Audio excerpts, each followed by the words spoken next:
Kim Daeho walked slowly into the giant council chamber.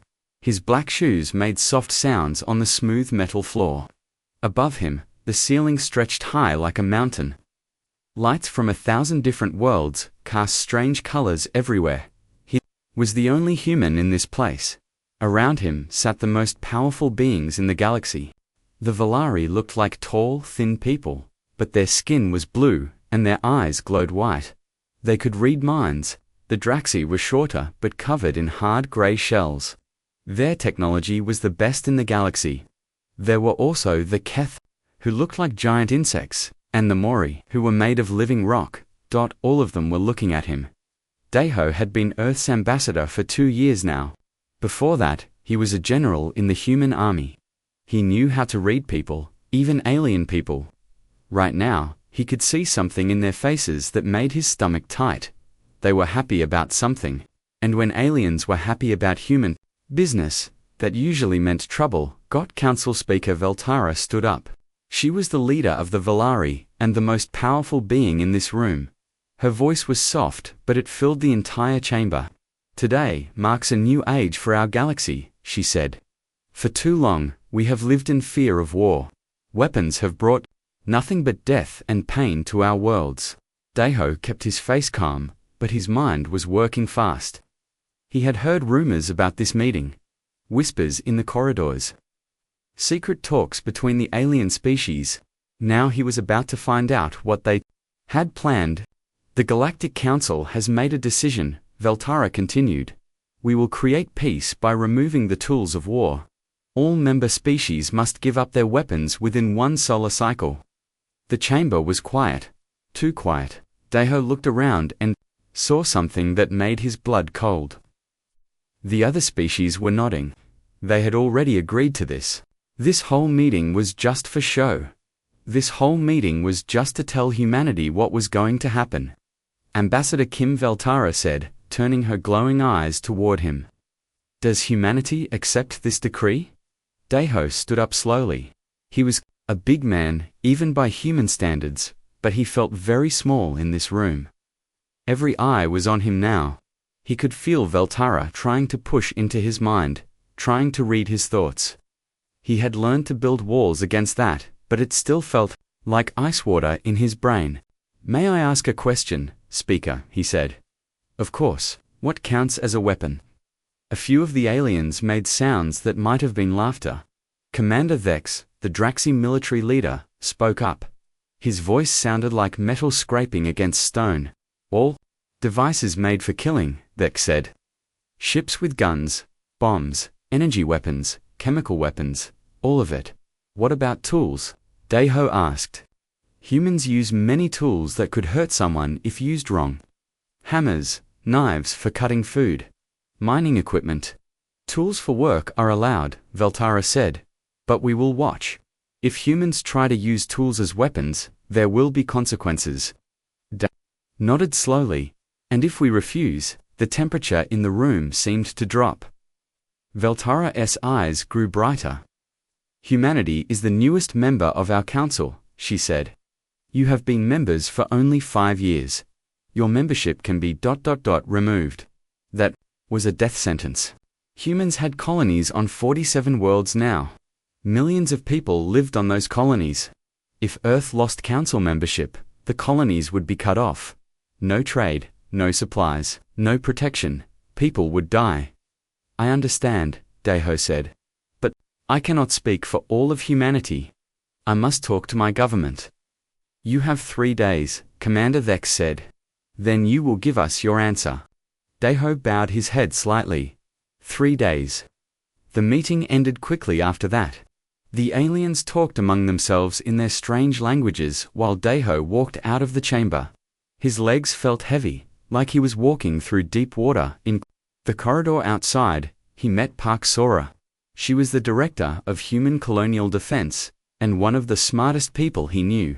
She was also his oldest friend. They had served together in the war against the Outer Rim pirates 10 years ago. How bad? She asked quietly. Complete disarmament. 1 solar cycle. No choice. Sora's face went pale. She was a small woman, but tough as steel. They planned this. Yes, probably for months, maybe years. They walked together toward the human section of the station. Around them, aliens went about their business. Some stared at the humans as they passed. A few seemed sorry for them. Most just looked satisfied.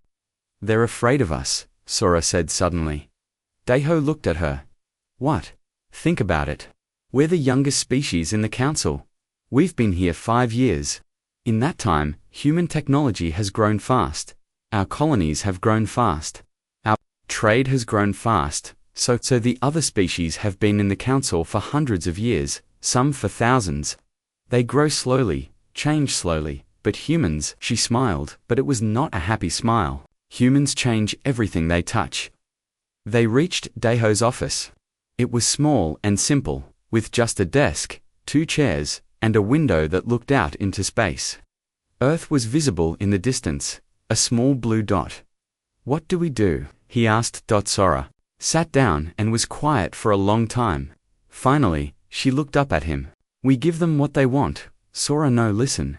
They want to take away our weapons. Fine, let them take away our weapons." Her eyes were bright now, like she was seeing something he could not. "But they can't take away what makes us human." "What are you talking about?" She stood up and walked to the window. "Do you remember the old wars on Earth? Before we had energy weapons and spaceships, some of them. There was a time when one army would surround a city, cut off all the food, all the water, all the supplies. Do you know what happened? The city would surrender.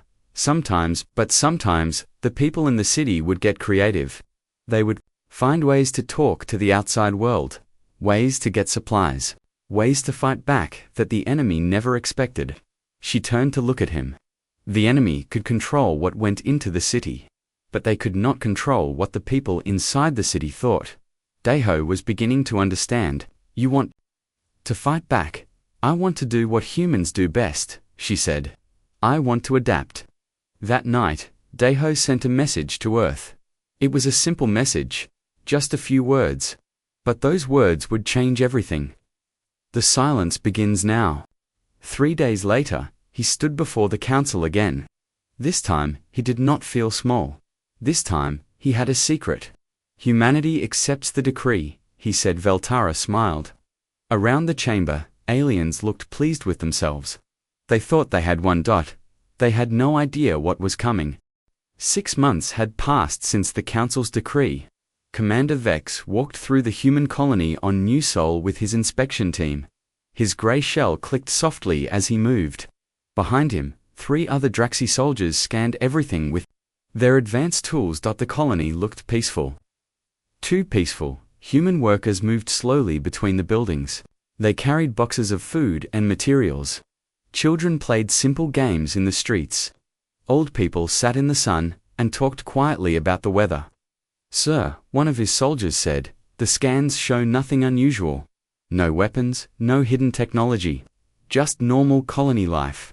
Vex nodded, but something felt wrong. He had been a soldier for 40 years. He knew when people were planning trouble. But these humans seemed ... empty. Like all the fight had gone out of them. Maybe that was the point. "Check the communication center," he ordered. They walked to a small building in the center of the colony. Inside, a young human woman sat at a desk. She looked up when they entered and smiled. "Hello," she said. "I am Eugen. Can I help you?" "We need to check your messages," Vex said. Of course. Eugen showed them the communication logs. Message after message scrolled past on the screen. Humans talking to other colonies. Humans talking to Earth. All of it was boring. "Weather on New Busan is good for farming. We need more medical supplies on Taiyang colony. The mining equipment on New Daegu is working well. Happy birthday to grandmother on Earth." Vex read through dozens of messages. All of them were the same. Simple talk about simple things. No code words. No secret meanings. Just ordinary people living ordinary lives. "Very good," he told Eugene. "Keep following the rules." "Always," she said with another smile. But as Vex walked away, he did not see Eugene's smile change. He did not see her eyes grow hard and cold, and he definitely did not see her write down the exact time of his visit in a small notebook, 3,000 light-years away. On the colony of New Incheon, Lee Minho was fixing a water pump. He was a tall man with rough hands and oil under his fingernails. The other workers called him an engineer, but that was not exactly true. Before the decree, Minho had been a communications officer in the human fleet. He knew how to build things that could talk to other things across vast distances. But now, the council watched all human communications. Radio waves, quantum channels, even simple light signals, all of them were monitored. So Minho had learned to make things talk in new ways. "Hand me that pipe," he said to his helper, a young man named Jae-sung. Jae-sung passed him a metal pipe. To anyone watching, it looked like a normal water pipe. But Minho had made small changes to it. The metal had tiny amounts of rare elements mixed in. When water flowed through it at exactly the right speed, it created vibrations that traveled through the ground. Other colonies had similar pipes. When all the pipes vibrated together, they created a network. A way for humans to talk to each other that no alien technology could detect. "The pressure looks good," Minho said loudly, for anyone listening. But his hands tapped a pattern on the pipe. A pattern that would travel through the ground to other colonies. A pattern that said, "Inspection team left New Seoul at 14:30. All clear." Jae-sung nodded. Before the decree, he had been a soldier, a good one. Now he fixed water pumps and grew vegetables. But his eyes still moved like a soldier's eyes, always watching, always ready. "Should we check the backup system?" Jae-sung asked. "Yes, better to be safe." They walked to another part of the colony. Here, humans were loading big containers onto a transport ship. The containers were full of food being sent to other colonies. At least, that was what the shipping papers said. The food was real. But hidden in the containers were other things, not weapons. The council scanned for those. Instead, there were tiny machines that looked like farming tools, chemicals that seemed like fertilizer, computer parts that appeared to be entertainment systems. None of it was dangerous alone, but when these pieces reached other colonies, clever humans would put them together in new ways that the council had never imagined. A Valari inspector stood near the loading area. His blue skin was pale in the sunlight, and his white eyes watched everything. Minho walked past him slowly, acting like he was checking the containers. "Good harvest this season," Minho said to the ship's captain, a woman named Sujin. "Yes," Sujin replied. "The new fertilizer mix worked very well." The Valari inspector tried to read their minds, looking for hidden meanings. But he found nothing suspicious. Just two humans talking about farming. He could not know that Sujin's words meant something else entirely. New fertilizer mix was code for new communication protocols, ready. The humans had learned to hide their real thoughts behind layers of boring everyday thoughts, like putting a secret message inside a children's story. On the council station, Park Sora sat in her office reading reports. To anyone watching, she looked like a woman doing paperwork. Her door was open, and aliens walked past in the corridor.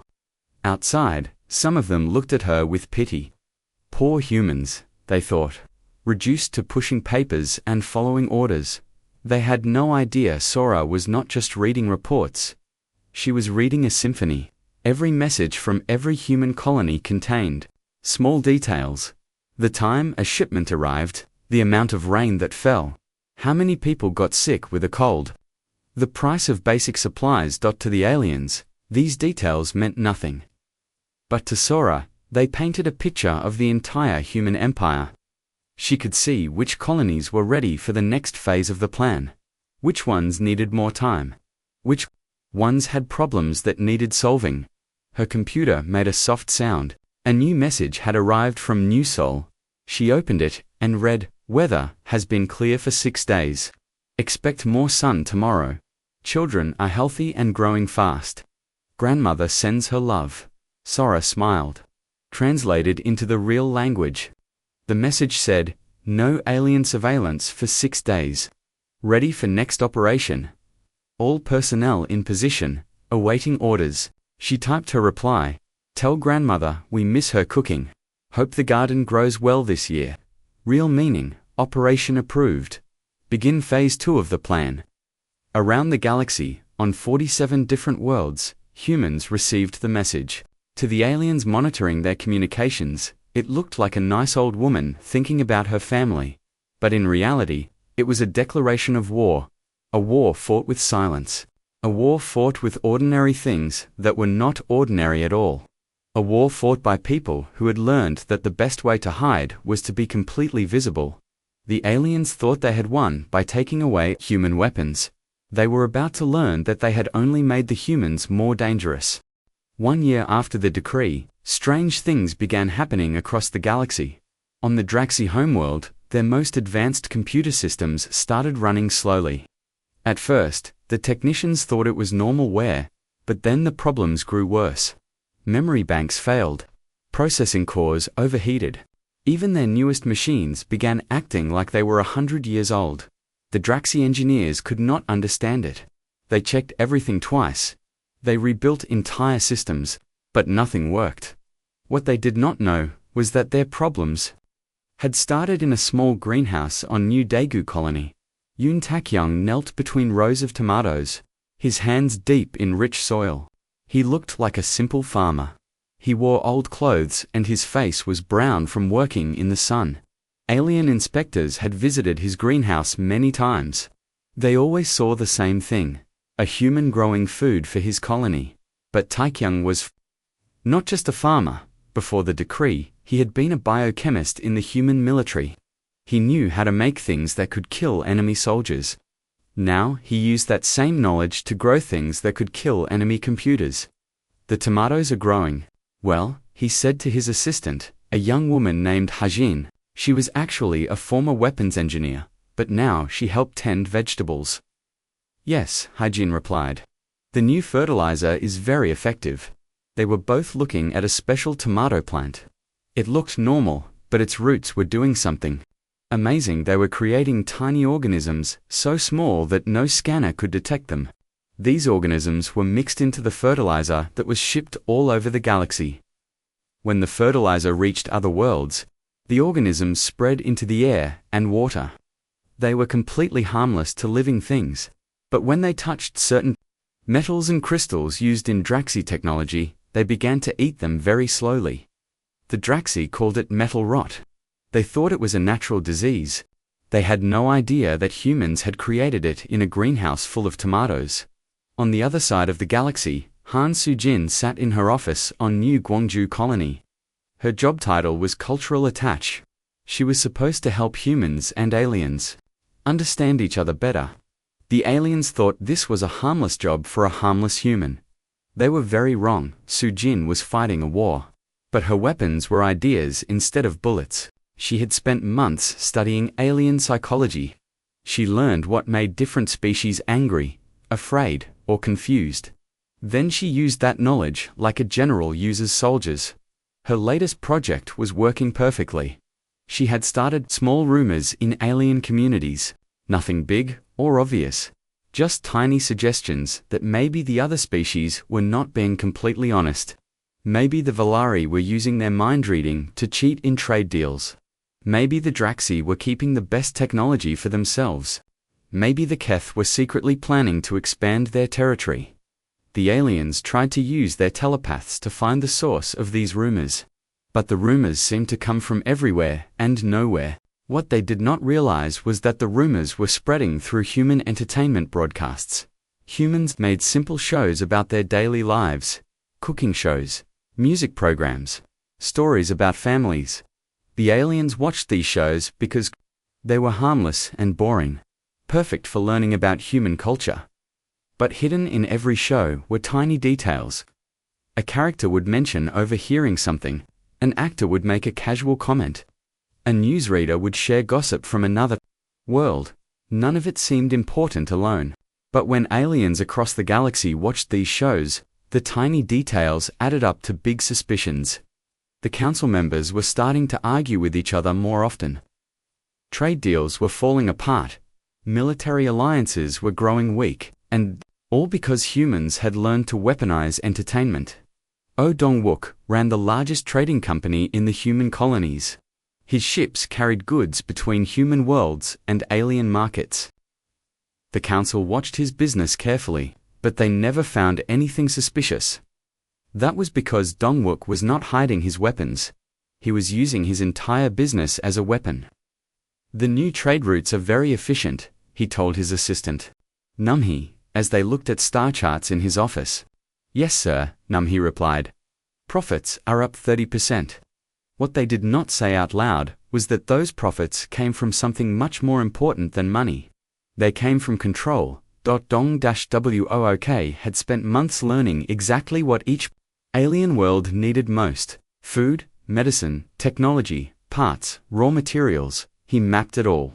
Then he slowly changed his shipping routes to make certain worlds depend on human traders.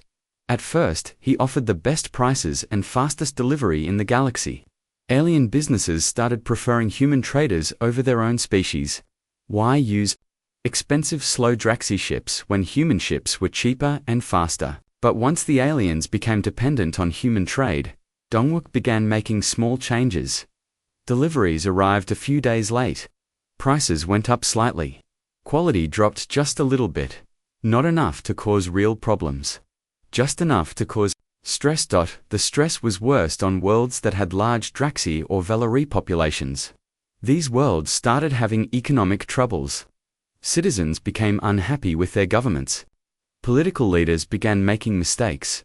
Meanwhile, worlds that were friendly to humans got better service than ever. Their economies grew stronger. Their people were happier. The council was starting to notice the pattern, but they could not prove anything. Human traders always had good reasons for their delays and price changes. Solar storms, equipment failures, supply shortages. All perfectly normal business problems, except they happened to affect council worlds much more than human-friendly worlds. The problems were getting worse every day. Commander Vex stood in his command center, looking at reports from across the galaxy. Half of his best computers were not working properly. 3 of his supply ships had been delayed. His telepathic advisors were complaining about strange thoughts they were picking up from alien civilians. Sir, one of his officers said, we have another report of metal rot on Station 7. How bad? The main power grid is failing. They need to replace everything within 6 months or the station will go dark. Vex slammed his fist on the desk. This is the 15th station this year. What is causing this? The scientists think it is a new type of bacteria. Something that evolved naturally to eat certain metals. Bacteria do not evolve this fast, Dex growled. But he had no other explanation. Just like he had no explanation for why trade routes were changing, or why alien citizens were becoming suspicious of each other, or why everything in the galaxy seemed to be going wrong at the same time. The only thing that was working perfectly was human colonies. They were peaceful, productive, and profitable. They followed every rule and caused no trouble, which made Dex even more suspicious. Double the inspections of human worlds, he ordered. There has to be something we are missing. His officer nodded and left to carry out the order. But Vex knew the inspections would find nothing. They never did. The humans were too clever, too careful. Or maybe they really were just innocent farmers and traders who happened to be very lucky, while everyone else was very unlucky. But Dex had been a soldier too long to believe in that much. Luck. Somewhere out there, the humans were fighting back. He could feel it in his bones. But they were fighting a war unlike anything the galaxy had ever seen. A war where the weapons were invisible, and the battlefield was everywhere at once. 2 years after the decree, the Galactic Council was falling apart. Council Speaker Veltara stood in her private chamber, her blue skin pale with stress. Her white eyes no longer glowed as brightly as before. Around her, holographic screens showed reports from across the galaxy. Every report brought worse news. Speaker, her aide, said nervously, the Draxi are demanding another emergency meeting. About what this time? Their industrial sector is collapsing. 70% of their manufacturing worlds have lost primary power systems. They are blaming the metal rot disease. Veltara closed her eyes and tried to think clearly. The metal rot was spreading faster than any natural disease should. The Draxi had lost half their fleet to it. Even their homeworld's main cities were going dark. What about the trade problems? Getting worse. The Keth are refusing to deal with anyone except human traders. 3 Draxi colonies have declared independence because they cannot get supplies. Our own worlds are reporting food shortages. Veltara felt a cold fear in her stomach. The Council had ruled the galaxy for thousands of years. They had survived wars, plagues, and rebellions. But this was different. This felt like everything was breaking at once, and the humans, still perfectly normal. Our inspectors visited 12 human colonies last week. They found nothing unusual. Just farmers, traders, and families. Living quiet lives. That was what worried Veltara most of all. In 2 years of crisis, human worlds had not suffered a single major problem. No metal rot, no trade disputes, no political troubles. They were like an island of calm in a galaxy going crazy. Send word to Ambassador Kim, she said. I want to speak with him now. Sao Hyenwu walked through the research laboratory on New Olsen colony. To visiting aliens, he looked like a dedicated scientist studying galactic diseases. His lab was full of equipment for analyzing bacteria and viruses. His reports were models of scientific writing. But Hyenwu was not trying to cure the metal rot disease. He had helped create it. Dr. Eso, his assistant Jiwan, said quietly, "We have a visitor." A Valari inspector stood at the lab entrance. His white eyes scanned the room carefully, looking for anything suspicious. Hyenwu walked over with a friendly smile. "Welcome to our lab," he said. "Are you here about the metal rot research?" "Yes. The Council wants to know if you have found a cure yet." Hyenwu led the inspector to a wall covered with charts and graphs. Everything looked very scientific and official. "We are making progress," Hyenwu said. "The organism is very complex. It seems to have multiple ways of eating metal. Every time we think we understand it, it changes." This was actually true. Hyenwu had designed the organism to evolve quickly. Just when alien scientists thought they had found a way to stop it, it would develop new abilities. "But we have hope," he continued. "We think we can have a treatment ready within 18 months. The inspector nodded and wrote notes on his tablet. "The Council appreciates your efforts. Please send any new findings immediately." Of course, after the inspector left, Gyuan looked at Hyenwu with worried eyes. Before the decree, she had been a chemical weapons expert. Now she studied bacteria and helped write fake research reports. "What if they find out?" she whispered.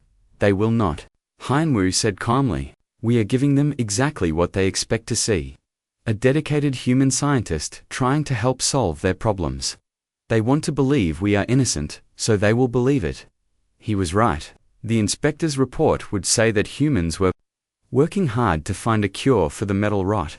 It would make the Council feel better about their human colonies. It would never occur to them that the cure would never come because the disease was not natural. Jun sat across from 3 Council investigators in a small office on the Council station. She was officially a trade coordinator, responsible for managing shipping routes between human colonies. The investigators thought she might have information about the economic problems affecting alien worlds.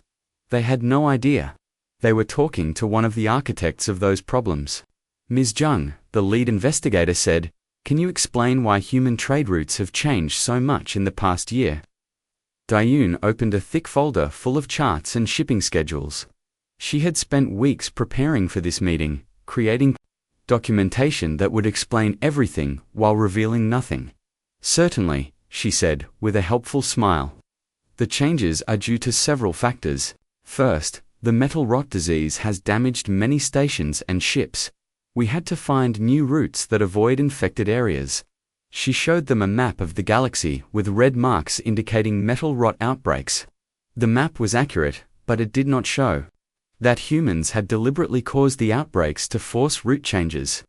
Second, we have had to deal with increased demand for human goods.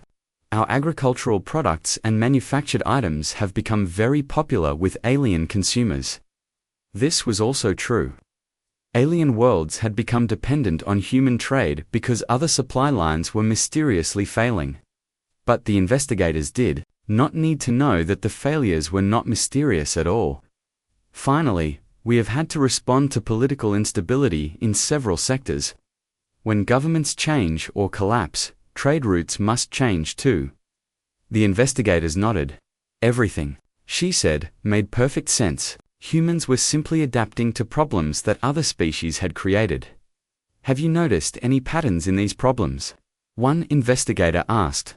Dayun pretended to think carefully. Well, it does seem like the metal rot spreads faster in areas with heavy industrial activity, and political troubles seem worse in regions where different species live close together.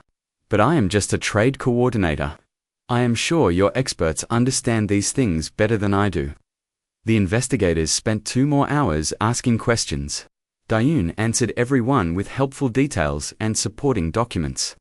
By the end of the meeting, they were convinced that humans were innocent victims of galactic problems, just trying to keep trade flowing despite difficult circumstances. After they left, Dayun allowed herself a small smile. The investigators would report that human trade changes were completely justified responses to external problems.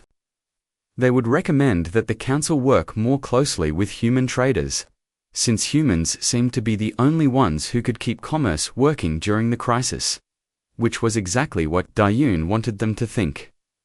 Commander Vex stood in the council's main war room, staring at a 3-dimensional map of the galaxy. Red lights marked worlds with metal rot. Yellow lights showed areas of political unrest. Blue lights indicated trade disruptions. There were far more colored lights than dark ones. Sir, his aide said, the Keth delegation is demanding immediate action. They say the crisis is being caused by sabotage. Do they have proof? No, sir.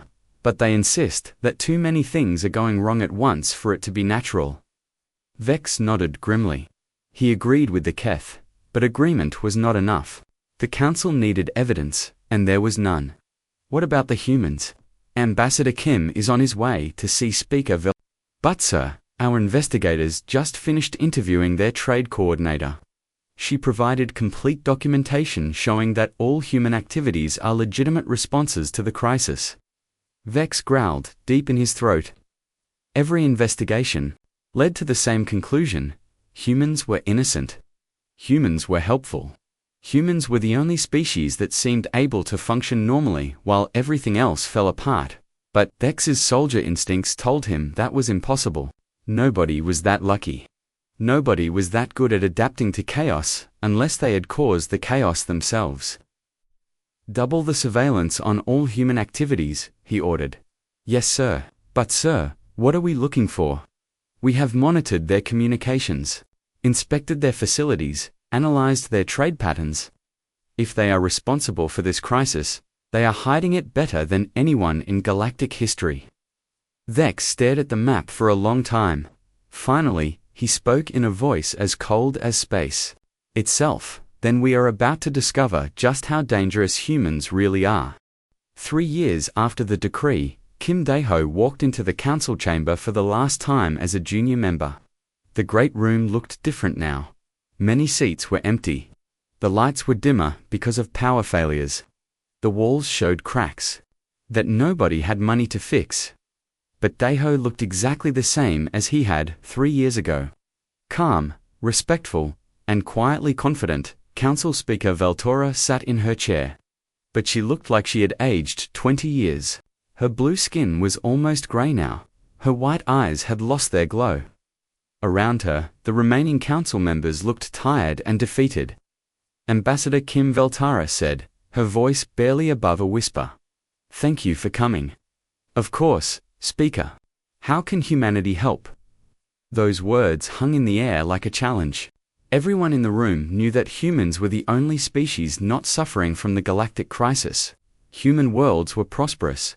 Human trade was booming.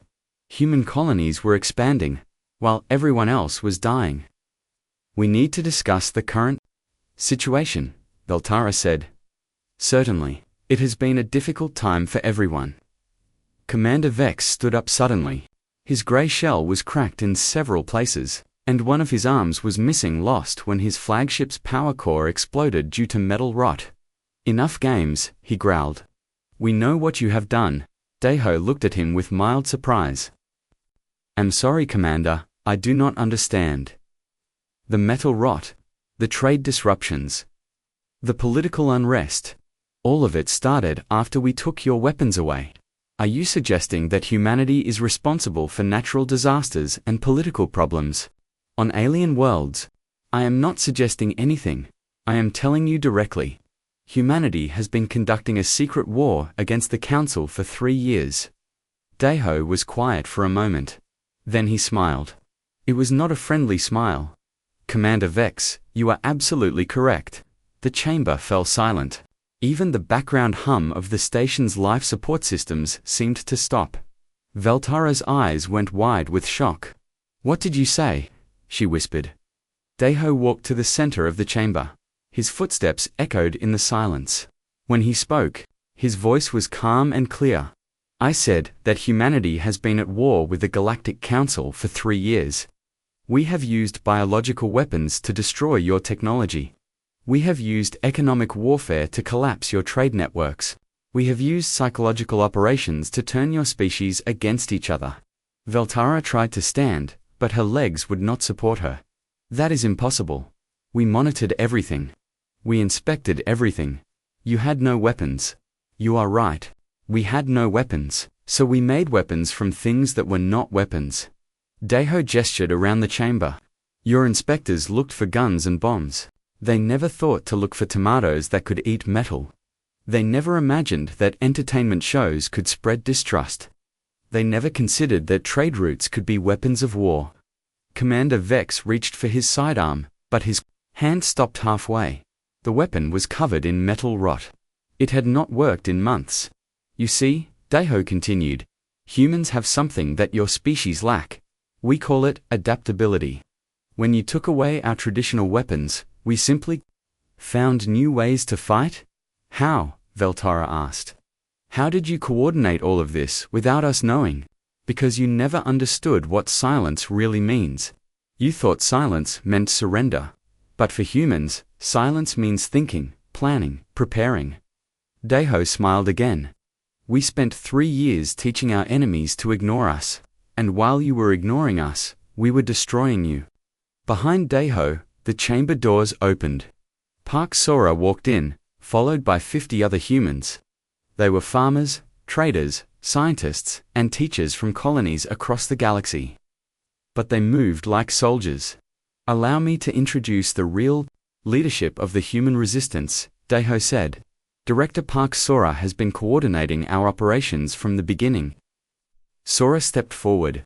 She looked at the alien council members like a general reviewing defeated enemies. 3 years ago, you thought you could control humanity by taking away our weapons, she said. You made one critical error. You assumed that weapons were objects. Instead of ideas, she pressed a button on a small device. Holographic displays appeared around the chamber, showing star maps and status reports from across the galaxy. These displays show the current state of council space. 70% of Draxi industrial capacity is offline. 60% of Volari telepathic networks are compromised.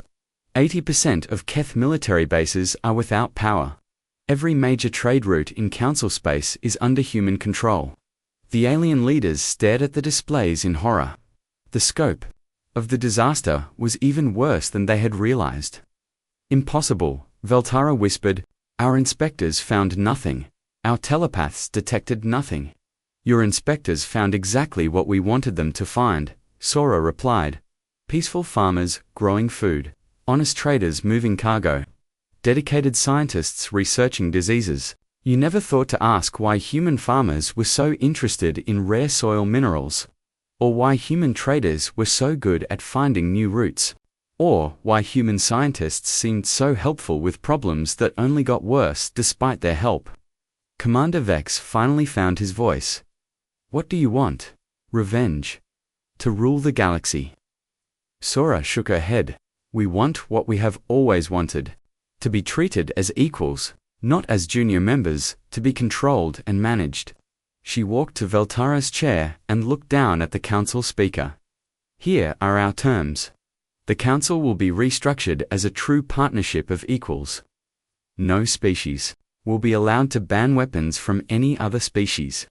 Trade will be free and fair for everyone, and humanity will have an equal voice in all galactic decisions. And if we refuse, Veltara asked. Sora's expression did not change. Then we continue what we have started. In 6 months, council space will be completely uninhabitable. Your people will be refugees begging for sanctuary on human worlds.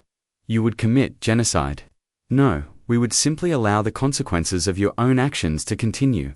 The metal rot will keep spreading. The economic collapse will accelerate. The political chaos will worsen. And through it all, human worlds will remain safe and prosperous. Daiho stepped forward again.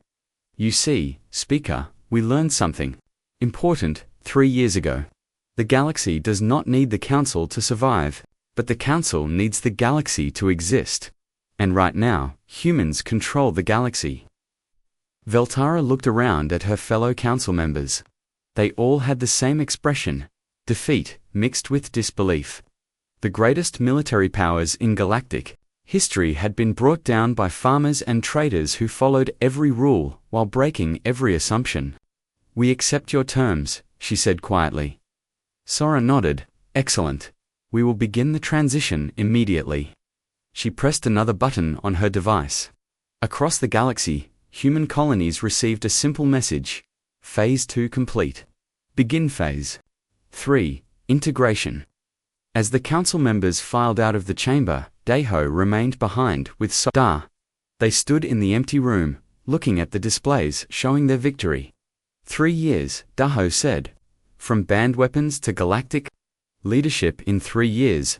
Not leadership, Sora corrected. Partnership. We do not want to rule the galaxy. We just want to make sure nobody else rules us. And the other oppressed species, Sora smiled. Phase 3 will be very interesting. We have learned a lot about turning weakness into strength. It is time to teach others. Outside the chamber, the galaxy was already changing. The age of council dominance was over. The age of human adaptability had begun. And in the silence between the stars, other species were beginning to learn that sometimes the most dangerous weapon of all was the willingness to think differently about what weapons could be.